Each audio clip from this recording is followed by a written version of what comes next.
राष्ट्रवादी काँग्रेसच्या शरद पवार गटाने उपमुख्यमंत्री एकनाथ शिंदेंना पुरस्कार दिल्याने ठाकरे गटात तीव्र नाराजी निर्माण झाली आहे। ठाकरे गटाचे आमदार नितीन देशमुख यांनी शरद पवारांच्या या कृतीवर तीव्र शब्दात टीका केली। गद्दारी करून महाविकास आघाडी सरकार पाडणाऱ्या शिंदेंना पवारांनी सन्मानित करणे कोणत्याही शिवसैनिकाला सहन होणार नाही असे ते म्हणाले। तसेच संजय शिरसाठांवरही त्यांनी निशाणा साधला आहे। निश्चितपणे पवार साहेबांनी त्या कार्यक्रमाला उपस्थित राहायलाच पाहिजेत नव्हतं, कारण की संजय राऊत साहेबच या महाराष्ट्रातला जो निष्ठावान शिवसैनिक आहे तो आज त्या पुरस्कारामुळे म्हणजे पवार साहेबांच्या हातून जो पुरस्कार झाला त्याच्यामुळे दुखावला गेला।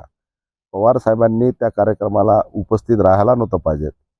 एकीकडे ज्या शिंदेंनी जो बंड केला, महाराष्ट्रासंग घात केला, काही लोकांशी हात मिळून शिवसेनेच्या पाठीत खंजीर कोपसण्याचं काम आणि त्यावेळेचं महाविकास आघाडीचं पाळण्याचं काम एकनाथजी शिंदेंनी केलं।